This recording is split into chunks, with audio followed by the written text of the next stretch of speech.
ٹھیک ہے ڈاکٹر جمیل، یہ ذرا فرمائیے آپ کی اسسمنٹ اس چیز کو کیا ہے؟ مطلب ایک ملک کے آپ جو قیادت ہے، یعنی کہ پاسداران انقلاب کے سربراہ کو آپ مار دیتے ہیں، پھر اس کے بعد آپ ان کے آرمی چیف کو مار دیتے ہیں، باقی جو کی شخصیات ہیں، نیوکلیئر سائنسدان ہیں، ان کو مار دیتے ہیں اور ان کی نیوکلیئر سائٹس پر اٹیک کر دیتے ہیں.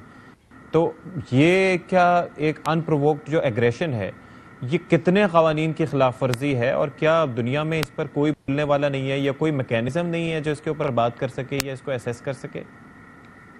نہیں، میکینزم تو ان پلیس ہے.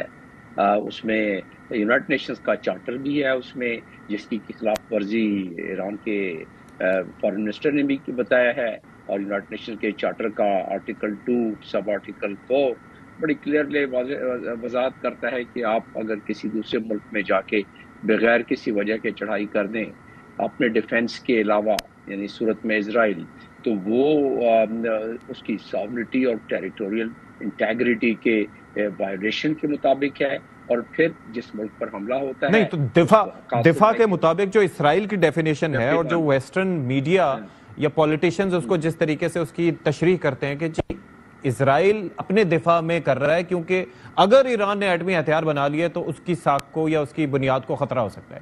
کیا یہ ویلڈ ہے؟ یہ جسٹیفیکیشن اس کو سمجھنے کے لیے بہت ضروری ہے کہ ہم پھر جلدی سے میں آپ کو بتا دیتا ہوں 30 سیکنڈ میں. 1897 میں زائونزم کی داغ بیل رکھی گئی سوئٹزرلینڈ کے ایک شہر میں. وہاں ڈیسائیڈ کیا گیا کہ ایک وطن بنے گا، اور وطن بنانے کے بعد یہ بھی ڈیسائیڈ ہوا کہ گریٹر اسرائیل بھی ہوگا، اور وطن بن گیا. 556 چھوٹے بڑے شہروں کو مسمار کر کے فلسطینیوں کو اپنا ملک بنا لیا، اور ساتھ میں 67 میں مزید قبضہ کر لیا. 67 میں جن ملکوں نے مزاحمت دکھلائی، پڑوسی ملکوں نے، مسلمان ملکوں نے، ان کے دانت نکال کے علیحدہ کر دیے گئے. آج نہ ایجپٹ کچھ کر سکتا ہے، جارڈن ایران کے میزائلوں کو نیوٹرلائز کر رہا ہے، اور کچھ ممالک بغیر نام لیے ہوئے کہہ دوں کہ وہ تو کچھ عرصہ پہلے کہہ چکے تھے کہ ہماری فضائی حدود استعمال کریں اور نیوٹرلائز کریں ایران کو. تو اب جب ایسی صورتحال میں، اور دوسرا 3 دن پہلے کی پروف لے لیں، بلکہ کل کا ثبوت لے لیں مجھ سے آپ، جب OIC کے چارٹر کے آرٹیکل 9 میں دیا ہوا ہے کہ کسی ممبر ملک پر اگر کوئی گزنٹ پہنچتی ہے تو فوری طور پر extraordinary session of head of state and head of the government بلایا جائے گا. تو خیر سے یہاں 21 جون کو کونسل آف فارن منسٹر کا بنا لیا جو مدھم کرنے کے لیے. اور میں آپ کو ابھی سے بتا دوں کہ ہوگا کیا اس میں مذمت، جس طرح پہلے غزہ کے حوالے سے مذمت در مذمت، تو یہ ہوگا. اس کے علاوہ اس کی وجہ کیا ہے، اس کو وجہ بھی سمجھ لیں آپ. ایک عرصہ دراز سے جو زائونزم ہے اس پہ کتاب ایک لکھی ہے اسرائیلی لابی، بہت بہترین پروفیسر اور دنیا کے مانے جانے پہچانے پولیٹیکل سائنٹسٹ ہیں، جان میر شائمیر، اور وہ پروفیسر ہیں شکاگو میں، امریکی شہر. انہوں نے ثابت کر دیا ہے اپنی کتاب میں کہ امریکہ کے تمام ادارے کس طرح ان کے پیروں میں زنجیر ہے، کانگریس کے کس طرح پیروں میں زنجیر ہے، میڈیا کے کس طرح پیروں میں زنجیر ہے، اور یہ اسرائیلی لابی کی وجہ سے. اس لیے کوئی فیصلہ اسرائیل کے مخالفت میں نہیں ہو سکتا. اسرائیل کو فیور کرنے کے لیے ہر فیصلے کیے جائیں گے، اور یہی حال جب اسرائیل کے الائز ہیں ان کا بھی یہی حال ہے. آپ دیکھیں گے کہ اس وقت G7 کے جو اجلاس ہونے والا ہے، شروع ہونے والا ہے کل، اس کا آپ دیکھ لیں گے کہ جو آئے گا اعلامیہ، اس میں مذمت در مذمت، اور کہیں گے اسرائیل کو اپنا حق حاصل ہے سیلف ڈیفense کا. ماس کے لیے بھی جا رہا ہے. جی ٹھیک ہے، میں یہ ڈسکشن ذرا آگے لے کے چلتا ہوں.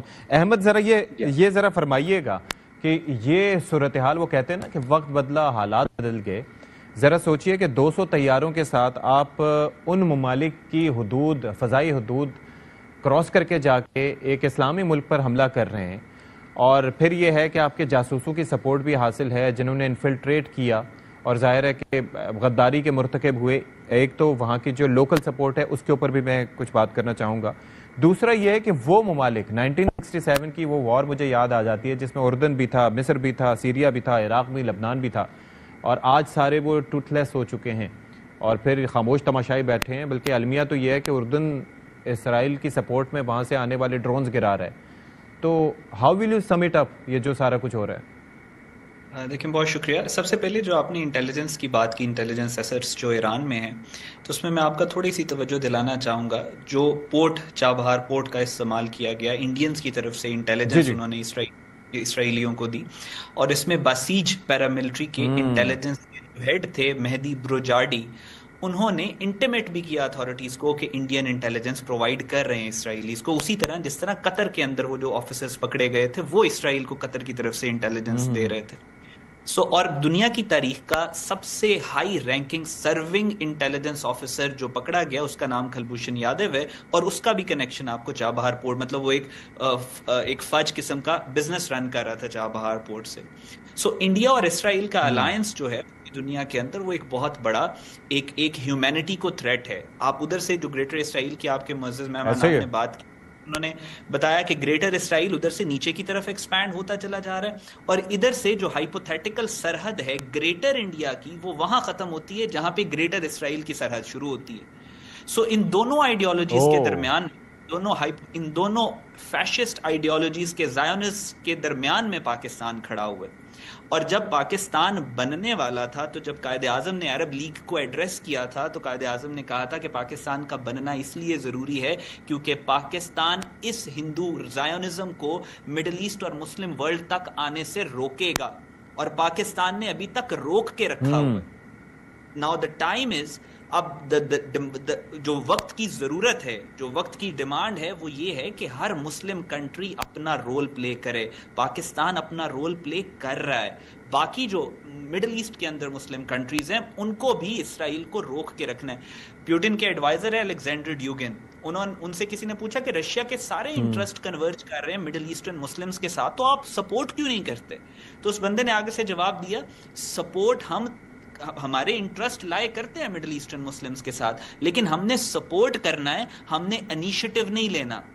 انیشیٹو انہوں نے خود لینا ہے تو ہم سپورٹ کریں گے. پاکستان نے کہا کہ ہم کشتیاں جلا کے انڈیا اگر ہم پہ اٹیک کرے گا ہم انڈیا کو نہیں چھوڑیں گے. پوری دنیا نے پاکستان کو پھر سپورٹ کیا، انیشیٹو پاکستان کا تھا. اب جو مڈل ایسٹرن مسلمز ہیں ان کو بھی یہ ریئلائز کرنا ہے کہ پاکستان، اب ہم بات کرتے ہیں گریٹر اسرائیل کی، گریٹر اسرائیل جو ہے وہ اس کا جو ہائپوتھیٹیکل بارڈر ہے وہ بھی حجاز تک نہیں آتا، لیکن جو ہمارے بارڈر پہ فتنہ بیٹھا ہوا ہے انڈینز، ان کے جو ریلیجس جو پنڈتس ہیں وہ خدا توبہ نعوذ باللہ وہ یہ کہتے ہیں کہ کعبہ تک ہم نے جانا ہے، کعبہ بھی ہمارا ہے. پاکستان ان کو روک کے بیٹھا ہوا ہے. ہمارے لیے there is a nexus built اور نیچرل اسٹریٹجک الائنس ہے between the Indians and the Israelis.